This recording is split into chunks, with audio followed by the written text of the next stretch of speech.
Good afternoon, everyone. Welcome to the Iowa Files. Just want to make sure everybody is entered into the drawing for a copy of the amazing photography book that Mr. Anderson has kindly donated.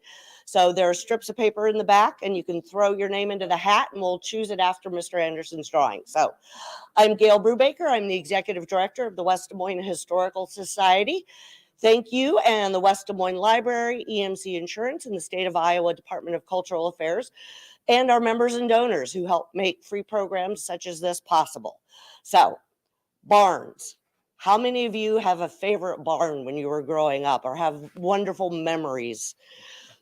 They symbolize the agricultural heritage of those who founded this state. As barns are abandoned and destroyed, we are losing an important tie to our past. The Iowa Barn Foundation board member, Ober Anderson, has spent much of his professional life studying and documenting Iowa barns. And as a retired staff member of the Iowa State University Extension Service, he chaired the ag exhibits in the new museum for many years when they first opened the new barn museum. This man is a font of absolutely amazing pictures and memories and stories. So thank you, Ober Anderson. Hello. I was about to thank you on having such fine equipment, and then I lose my here. Just a minute. I'll put it in my pocket. Save her. Okay, she's already stole a little of my thunder, but how many, as that includes everybody, has played in a barn when you were a kid? Well, look at those hands up.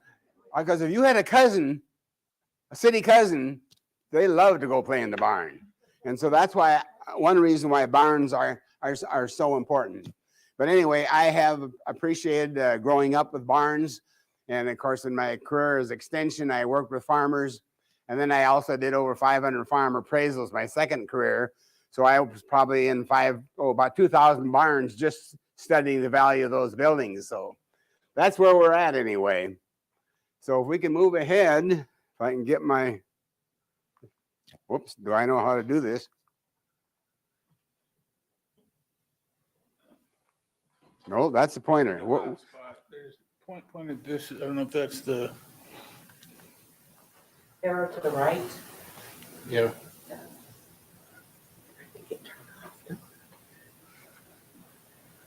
Well, we'll turn it off and turn it on. That always fixes everything. It's not wanting to go. Tell you what.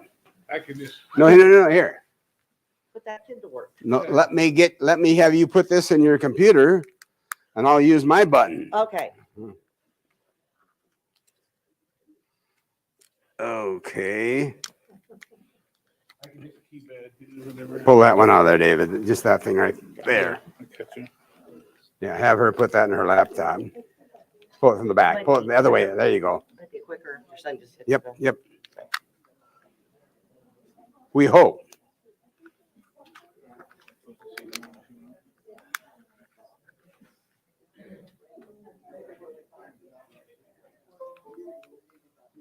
Technology.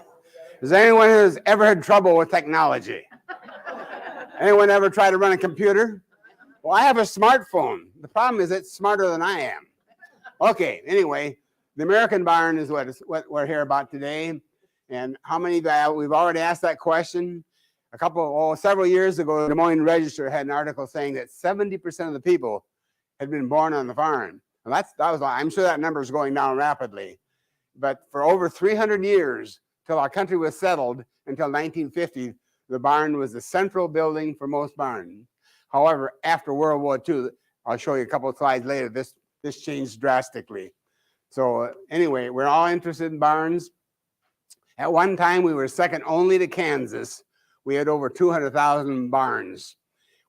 Estimates now is probably 35,000. And we were moving along pretty good, and then the derecho hit. We had two different 100-mile-an-hour winds, and those old barns didn't do so well. So that's why we called them those cathedrals of the prairie, and an important part of our history. This fine old barn was taken out by a tornado just a few years ago, shortly after they'd restored it. Our foundation was organized in 1997, dedicated to preserving barns. And so we've saved approximately, and we usually have what we call is a 50% grant. And we have a limit on our grants too, but we'll be meeting now to sign some grants. The board meets twice a year. People fill out applications to do that. Just a little bit of history. We were fortunate that in the very early years, a Texas Foundation gave us $50,000 to kind of get us started and kicked off. But not all barns can be saved. You'll see that barn a little bit later. They had to burn it because it simply was way beyond repairs. And that barn's got some character though. But family-sized farms are small. We had beef, dairy, sheep, cattle, horses, and even chickens all in the same one building. Families were self-sufficient. Farms were 80 to 160 acres in size. After World War II, though, we started to feed the world, and farms became more mechanized and larger. They had specialized buildings then at that time. The barn, as you know it, is a thing of the past, and very few barns were ever constructed after 1960. Even those old pioneer barns, there's a barn back there, probably housed a horse and a team of oxen. That was about it. But I can imagine this probably still, the children probably played in the barn at that time too. Then in the early days, about the time my maternal great-grandparents moved to central Iowa, there were even a few sod houses up in northern Polk County and Story County where my great-grandparents moved into. And they were out from Des Moines on west. We're in what they call the tall prairie grass area. There's not a lot of trees. So even from the time of way back in Thomas Jefferson, barns have been a very important part of it. Each area had their own special barns depending where the settlers came from. In the east, we have some big Dutch barns in New York State, some other ones. But basically from Des Moines, Mississippi River west, we have what they call a prairie barn because it had a lot of hay storage. This is one of my favorite barns. It's right up here on Highway 210 in Polk County. I guess that'd be Story County. Yeah? But the wagon train, 1855, came into town. My maternal grandparents were on that. And interesting enough, they built their house in 1865, and 1855, and the new house was constructed in 1865. So they built the house ahead of the barn. I've been on a couple of farms where people lived in a temporary chicken house because their house didn't make any money for the family, but they built a barn first in temporary housing, and then they could afford to build a house. But that house, interesting enough, up here, it's just been recently sold to a lady that's going to have a wedding venue in it. She's going to convert that into a wedding venue now. There's the new barn, and they will have all kinds of whatever they do at wedding areas. Yeah, but there's that wagon train I spoke to you about. They came from western of Chicago out to central Iowa in 1855, 10 years before the railroad was in Des Moines. My great-grandmother was 4 years old, and her husband-to-be was 14. She passed away when I was 2 years old. So theoretically, she could, I'm sure, bounce me on her knee up at Cambridge where my grandmother lived. To think of how young central Iowa was compared to eastern Iowa that was along the river. There weren't a lot of rivers running east-west. They were mainly north-south. So you only got to Des Moines and central Iowa either on foot, horse, or oxen. Tall grass prairies, 3/4 of our landscape was covered by tall grass prairie before the settlers came along. Oftentimes it was 8 to 10 feet tall. Parents worried about losing children or grass fires. And I heard the story once, I read an article, even the Iowa Highway Commission hired some guys to take a plow and get a plow from Des Moines to the western part of our country because people kept getting lost when they're going west in the wagon trains. And so they actually had to, they plowed it. Up at Huxley, where they moved in, those Norwegians. Anyone know where Ballard Country Club is? It's a golf course, Ballard Country Club. Well, early days, that was a timber farms.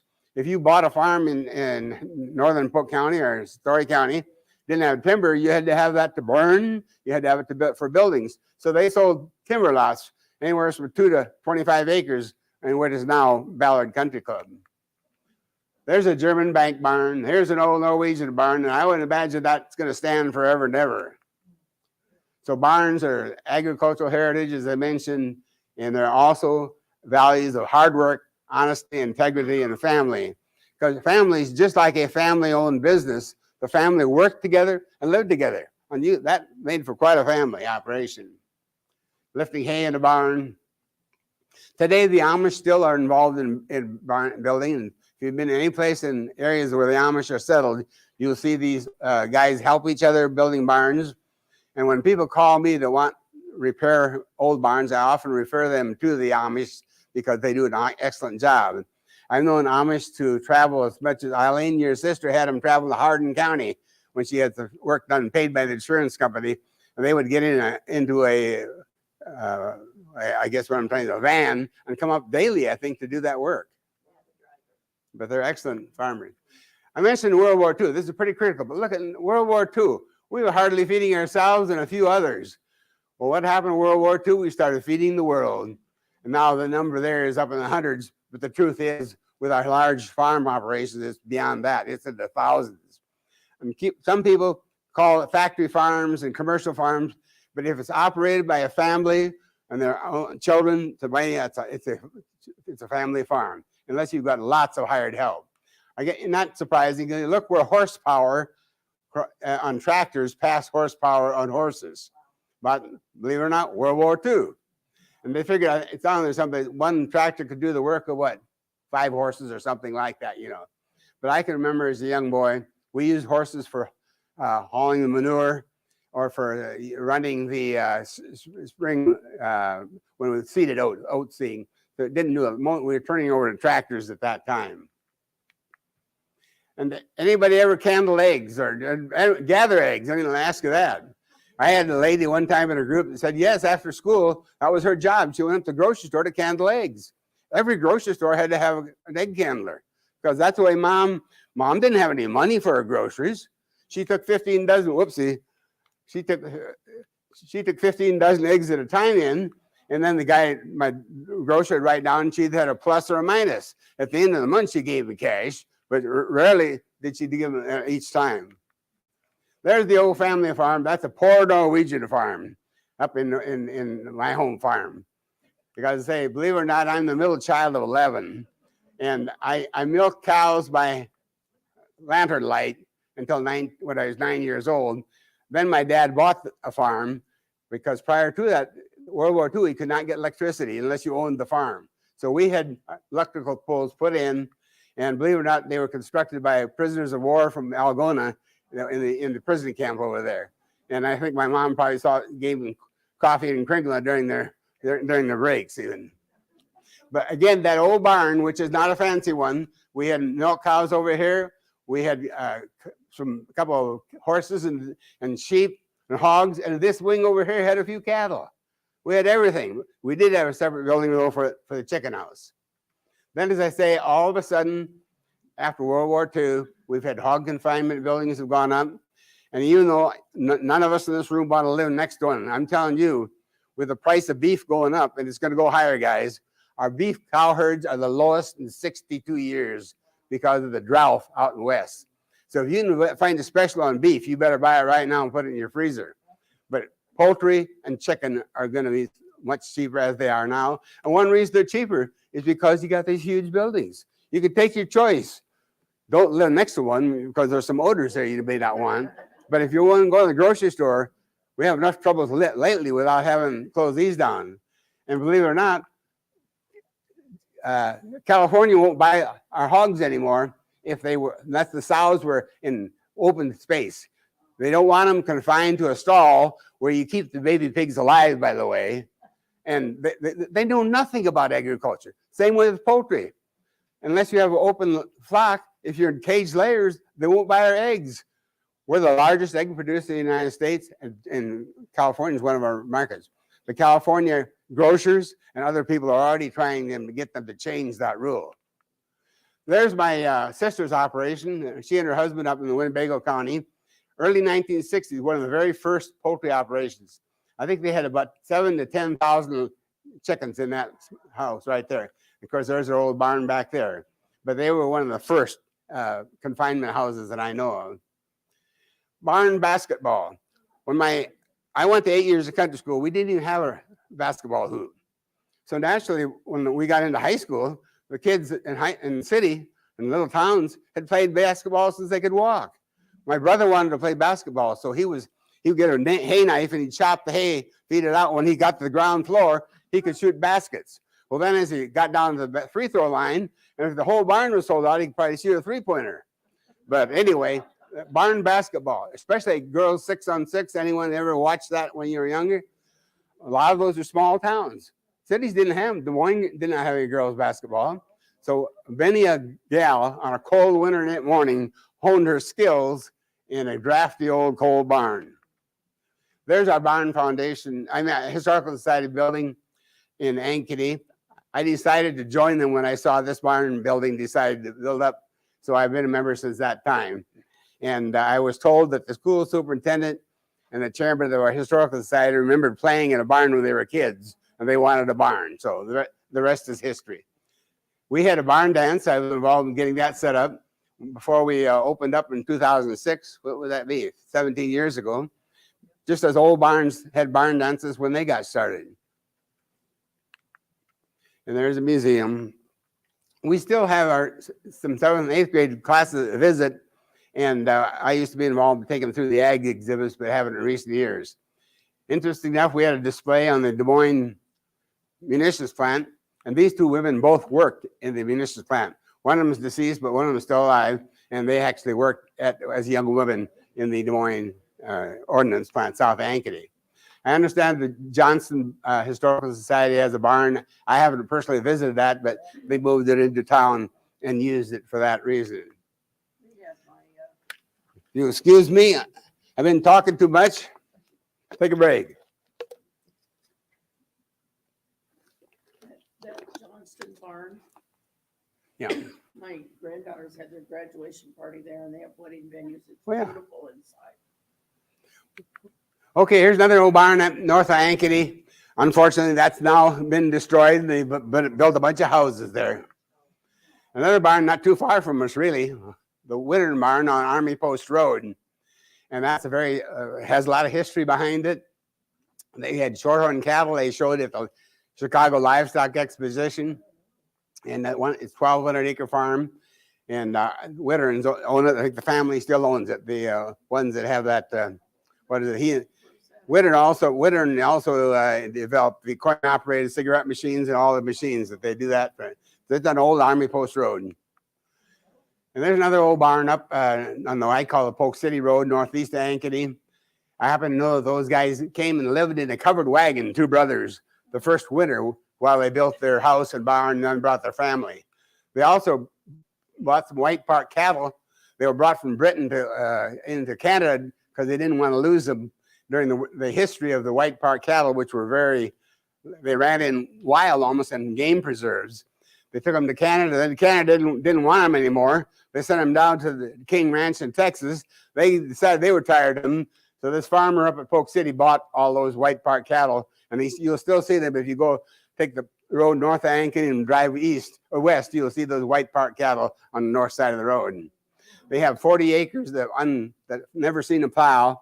I understand the Drake Botany Department takes students out there because of the prairie that's there. Of course, one reason it's a prairie is it's below the county tile, so you'd have to have a lift pump to drain it.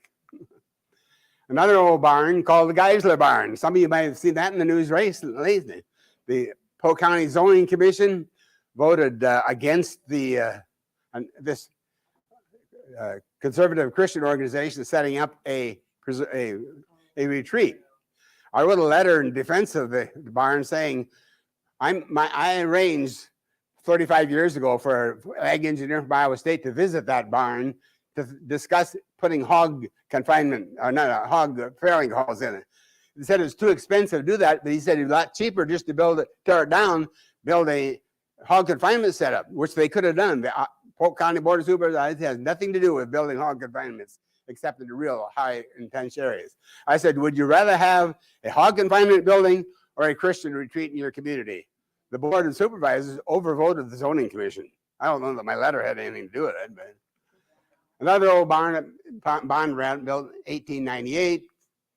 There's a fine barn built 1910, east of I-35 as you go north of Ankeny. I know this farmer very well. I had him host some Russian visitors for me once, but he said his grandfather had sales there, and they would sell draft horses. And they would actually had a ring around that barn, and they would have the horses work out during the sale. And there's a fine barn. A friend of mine moved it not too far from us over here. Again, Old Army Post Road down Jordan. And he had that wooden peg barn moved down there. And he also has a log cabin that he moved from northern Minnesota on his farmstead. We've had several Iowa State University alumni foundation gatherings there. Again, a couple of other barns, the Harley-Davidson barn, which you'll see from the interstate, or there's a bridal shop at Kids, Iowa, where our granddaughter bought her wedding dress, what, 20 years ago, 15 years ago, Eileen? Anyway, barns are used now. Yeah, the Harley-Davidson right here, you'll see it from I-35. Oh, I know, but is that new construction or? Oh yeah, it's new, but it's a mimicking. But my point is they're selling our barns, see.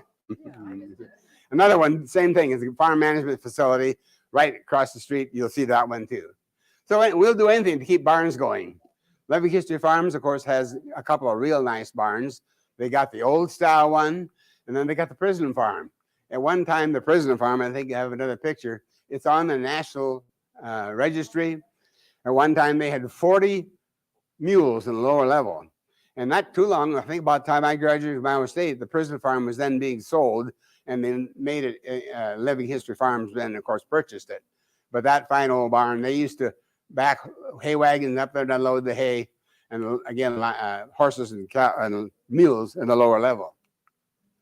The other one, this is a typical Western barn, that old style barn like my home farm. And again, it had a lot of hay storage, and you would have horses and cattle on the lower level. Another old barn, I don't know if this is still standing at the State Fair or not.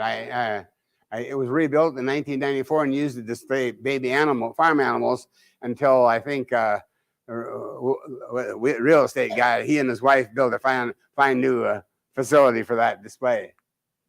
Now this is one that I had about 25 magazines when I came in, so you folks should have one of those in your hands. In 2011 or 12, I wrote an article on this barn. It was really interesting. There's the old barn, as it was a dairy barn located in the Valley, West Des Moines School grounds.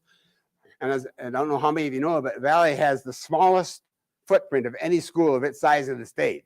In other words, space is sacred to them. They just don't have a lot of space. And so they wanted to sell that barn. They put an ad in the paper. The only thing is you had to restore the ground level if you got the barn. Well, unfortunately, they didn't get any bids on that barn. Who would want to move a barn, you know? Well, when the public found out about it, I say this lovingly, the soccer moms, because Facebook was just starting to get popular about that time, they created so much stink and stir. They were sending kids together, bringing toddlers to school with signs saying, "Save the barn." I even gave $5, bought a t-shirt that said "Save the barn" from them. And they sent me down to the city council meeting. I went to the city council meeting. I hope I'm messed up and getting any feet here. But see, the school board and city council did not get along very well on that issue. The school board says, we will move the barn if you will, or no, we'll keep the barn if you'll forgive us from the water quality pool that we have to have with our construction. Of course, that's federal law. The city council had no ability to do that. So they even accused them of blackmail, trying to do one for the other. Well, anyway, there's another barn just like that Barnes barn. Now this barn's all loaded up, ready to move, but notice they did not move the bottom lower level. And with today's technology, those old brick barns, you couldn't move them 20, 30 years ago, but 10, 12 years ago, you could. They were computerized. They had about 15 different hoists. They could gradually move them up. And I saw the bill for moving that barn, which a church down here, probably only about within 5 miles of where we're sitting, bought that. They used it for storage, I'm told. I think the bill was, if I'm not correct, was at least $18,000 to $25,000 to move the electrical lines. And I'm sure the school board members who wanted to be reelected voted in favor of that. Because it was that kind. But again, the joke of it is, I can show you hundreds of barns probably more justifiable to say. But for some reason, the timing was such, and they got this done. So you have your Valley West Des Moines barn. Maybe I told you more than you want to know about it. But anyway, there are a lot of different kinds of barns. We have grants, as they say, 50% cost sharing. And just some real quick examples now of barns. There's an old barn, can be preserved, but it happens, there's been restored, quite a change. They'll last a long time. This barn has character, but I don't think it's going to be restored. I think it's probably some western state. That's another one. You see, we don't have mountains in Iowa, but that's still barn. That barn has character. Now, this barn up at near Iowa Falls, built in 1918, obviously had a glorious time. But look at all the windows. Could you imagine if you lived on this acreage? How would you like to paint and rescrape the barns and fix those windows? They had no choice. They had no choice but to burn it. And they had 48 windows, 12 cow stanchions. They had horses' names back in those times. The horses all had names, you know, and Babe, Bird, Maine, and Dick, and so on. We're all part of that. Now, again, some quick before and after pictures. Notice the improvement. A lot of these folks have done the expense on themselves. And I think you know that these barns are not, though they're functionally obsolete. They have no value, or very limited value. But because of that tremendous change since 1950 on, they aren't building any new ones much beyond 1960. Again, quite a change. Another barn. A lot of changes have taken place in some of these barns. Now, round barns, they're quite popular. I understand there's even a religion called the Shaker religion that's involved in some of the barns. I'm not saying that all the barns were religious constitute, but they had something to do. They came over from England or Europe anyway, and some of the people, there's even a Shaker cemetery in southern Iowa that I ran across. Again, before and after, they're still working on that one. Another Hamilton County. I was showing these at a care center down here in Des Moines, and one guy says, "Oh, that's my Uncle Benny's farm." So, you know, he remembered it right away.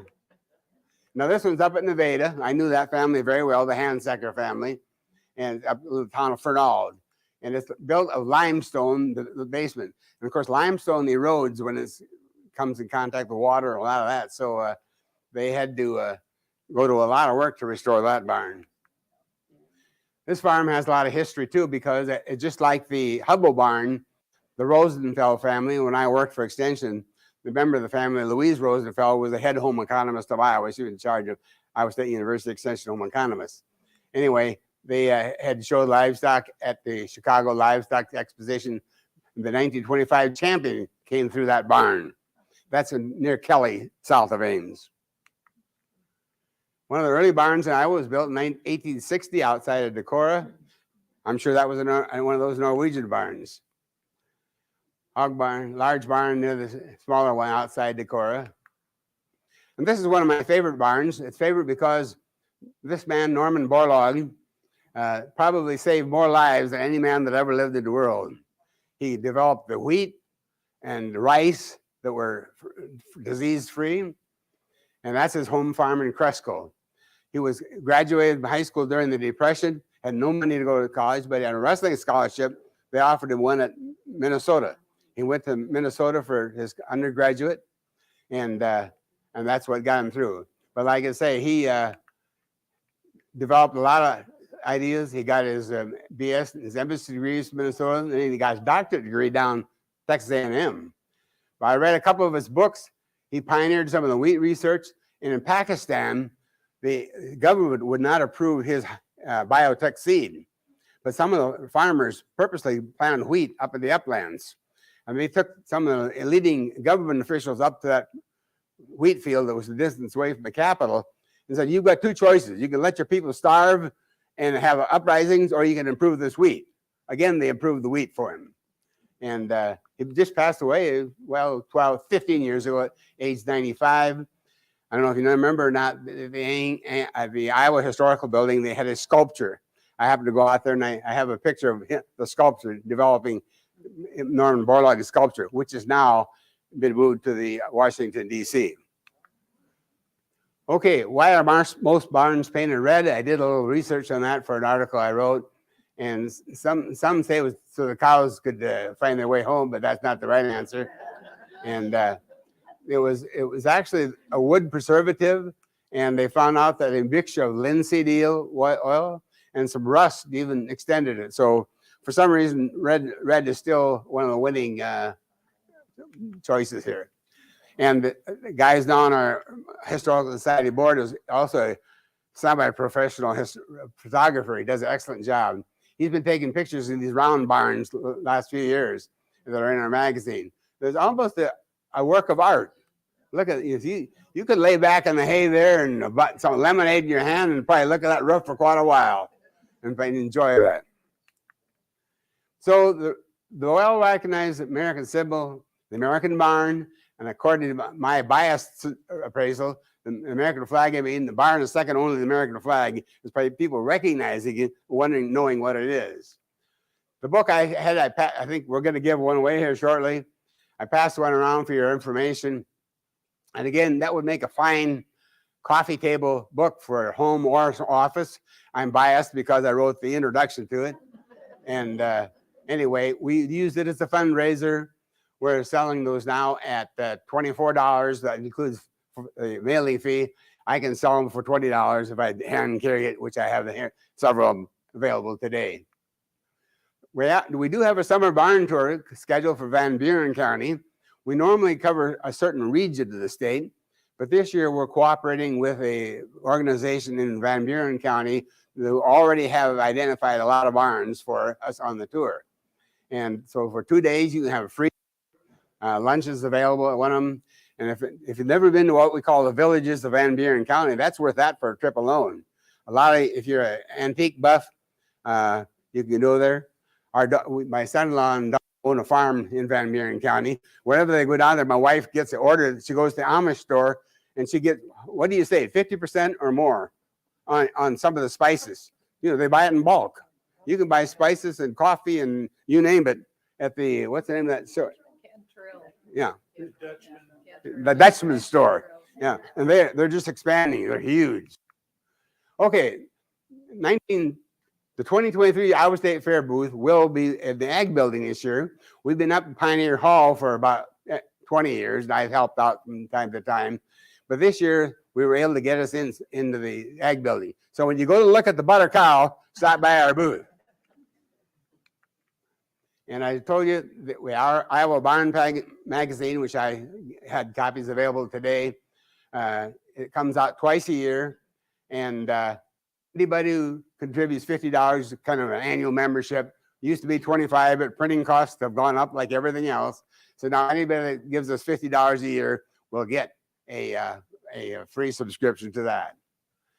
So things have changed. There's the old farm 2-row planter that my dad had when I was a kid, pulled by two horses. And you see that thing right there?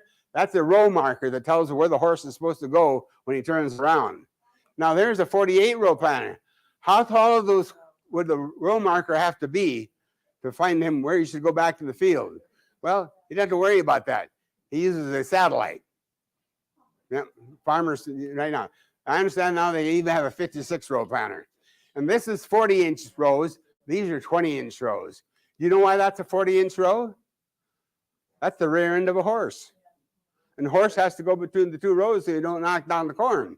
So we planted corn at 40, then lowered it to 38. Now a lot of it's being planted at 20 acres, 20-inch rows. So we're down now to questions. And have any questions at all? I'll try to answer that. And I've got my son and my wife along because of my hearing, if they have to repeat a question for me. Who's got a question? Yes. Could you explain a little bit more about candling? Candling? Oh, yes. Well, all you needed was about a light bulb in a box, and you put something over your head, and you hold that light bulb up there, and you'd look, see if it rotten egg or if it had a baby chick in it.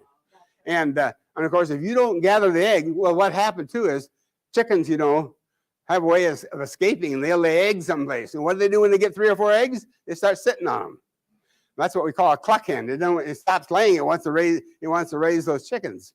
And so that's another reason for candling. If a farmer or his wife had gathered some eggs from up in the haymow, that didn't get gathered, they didn't want to pay for rotten eggs. And, yeah. Another question in the back. So what was the purpose, or why do people build round barns? I guess I could say novelty. Religious purpose was a small percentage of it. Yeah. And they probably were pretty efficient, though. There weren't any corners, And sometimes they put a silo in the middle of it, too, which made it easy to feed the cattle. Yeah. But they're expensive to repair. That's one thing, too. And I didn't mention that, but believe it or not, Sears Roebuck and Montgomery Ward sold barns. You could buy a kit. He's nodding his head. You could buy a kit, and I suppose it had instructions and told you how to put it together. Yeah. Other questions? Again. For the barns that can't be saved, instead of burning them, is there someone who can salvage that wood? Yes, there is, and we have a small demand for old barn boards. Yeah. I know my sister-in-law 50 years ago, she remodeled their basement, put barn boards to the side because of the little character. But you know what happens? If I own that barn, you've got to take it all or none. Yeah. I don't want you to mess up my barn. Or else I'll take some of the boards out safely and I'll sell them to you. Yeah. But seriously, again, the work that's involved. Yeah. But you're right, some of the barns. Question? Oh, for the most part, what kind of wood were these made from? I mean, what was the building wood? What was most the common wood? in Iowa? What kind of wood was used? Wood, a lot of it was probably pine. I visited a barn in eastern Iowa that my son-in-law's family was involved with, and we couldn't figure out it was cypress. It came down the Mississippi River from Wisconsin because it was insect-free. And believe it or not, they put white pine pegs in that barn. The cypress boards were fine, but the pegs were rotting out. So, and redwood, of course, it went at high price now, but there were a variety of, but probably a lot of ash and pine were used, yeah. Okay, other questions? I have a question.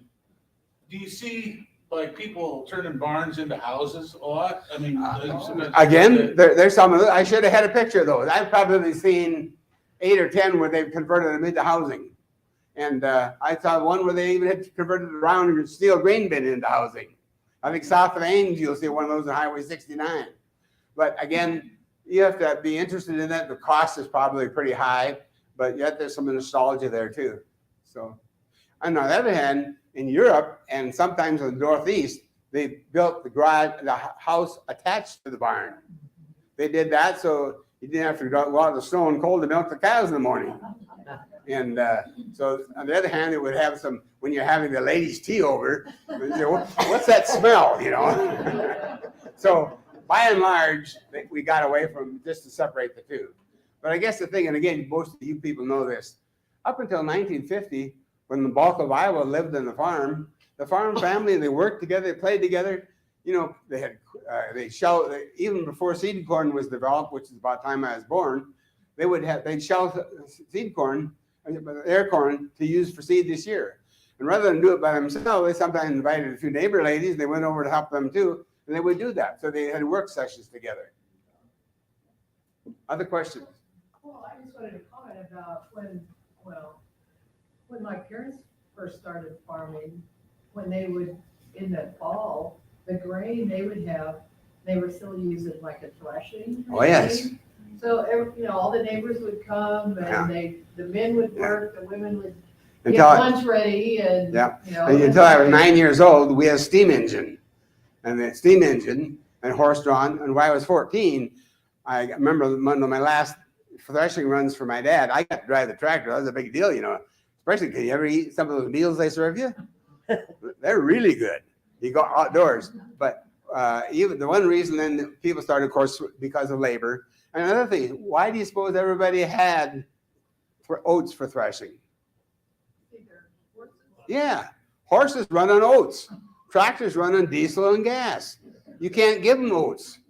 No. And also, it was part of the conservation 4-year plan. We went corn, oats, meadow, 4-year rotation. And soybeans didn't come in until I was in grade school or high school almost. My dad would, if he had a lot of rain in June and it drowned out a patch of corn, he would plant soybeans and millet, and then he would let that grow and he would cut it for hay. But soybeans that came in, and then you'd see the soybean combines, and of course China buys half our soybeans, and ethanol gets over half of our corn too, by the way. So things have changed tremendously. Other questions? Obviously, it depends on the extent of the renovation work that have to be done, but what's kind of an average renovation cost? Go ahead. Oh, boy. Or what's the range? We require 2 estimates to do it. And I would say it'd be pretty tough to see it under 10,000. And I've seen it as high as 60 to 80,000, even 100. Believe it or not, and the fact is, since I've been on the board about 5 years, we've given 2 grants of 25,000, which I personally was opposed to because they went to, believe it or not, historical societies. And I said, historical societies, they can get their own money. We give it to people who don't need it. And I've had, unfortunately, we've had people, so the average 10 to 12 probably, and we'll go 50% of the, but we need 2 estimates of the cost of repairs. And I always say, if the foundation is pretty solid, you haven't sagged anything, and if the roof supports, not necessarily the roof boards or the shingles are good support, then you could probably repair it at a cost. But there are fewer of them. There's fewer and fewer of them available every year. So if we don't save them this year, the next time another derecho comes along, we won't have to worry much about it. But I think it's nice. We've saved 250 in Iowa. That's 3 barns per county average, you know, and a lot of people repaired them on their own. So we're going to have 5 or 6 or 8 or 10 barns around for a long time for people to look at them. Yeah. Any other questions? Somebody else has to go ahead. So if you were going to go ahead and do a renovation, do you require that you go back to like a shingle that was on there? Good question. We used to require wood shingles, but of course you know what's happened to fire insurance of those. Right. So we had to make that into asphalt or even metal. We've approved. But what they are kind of particular on, they like it to, if you're going to turn it into lawn and garden center, we don't want to help pay you do that, see. But we'd like to restore it to its original purpose. Other questions? Yes, ma'am. Some of these barns had an attached silo. Say again. Some of the barns had silos near them. We have one that was made out of brick. Yep. It came from either Redfield or Adel. Mm-hmm. And I don't know very much about how they made the silage or what Yeah. they even made. Well, most every farm eventually the silos were the cheapest storage, especially if we had early frost in northern Iowa, which we could get. And if the corn wasn't mature, we could chop it and put it in the silo, and then we could use it for feeding silage. And I've helped Dad to throw some frozen silo when we got to use a pickaxe to get it off the walls and throw it down. But it was good livestock feed. Because you remember, how many stomachs does a cow have? 5. Cows can eat roughage and silage. Pigs and horses require simple foods. Yeah. So really, silage and forage were an excellent way, a low-cost way. So most farms had one. Then we even built those fancy blue silos, you know. And boy, I think the guy that did the best on those was the salesman.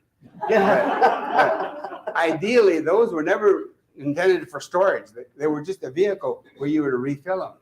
Somebody would chop oats early and maybe corn, but they were very expensive to build. But they did a good job. They're vacuum sealed, yeah. Other questions? If not, I thank you much. You've been a very attentive audience, and I brought my son and wife along. My son was going to be my bouncer if you gave me any trouble. But it's his birthday tomorrow, so this is his birthday gift, was to come to my program today. Okay. That's yours. Yeah. We need to pick a winner out of the hat. So for the lovely book that you brought. It's his Okay. birthday tomorrow. It's your boy, you're just getting all the great gifts, aren't you? Put my name in it. That way, if somebody's disappointed, That's true. Nobody's gonna come mess with them. Go ahead and read it. Oh, Marlin Doctor.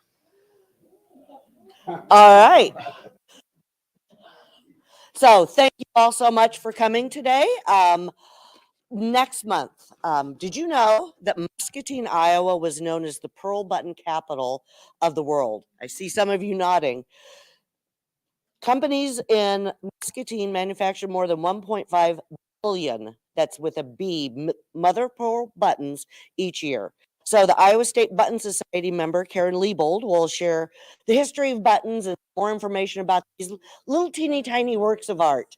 That's going to be on Sunday, April 18th, 2:30 here. I want to thank you all for coming today. We have 2 more Iowa File sessions, and then we take the summer off. So next I will be asking you for suggestions, what you want to see next time. And I have a few books in case anyone's interested. Oh, yeah, those of you who didn't win a book can get one for the very low price of $20. Right. If you enjoyed this, please, I ask you, think about becoming a member of the West Des Moines Historical Society. It's your donations that help us offer these sort of free programs and all the education we do in the community. So thank you so much, and we'll see you next month.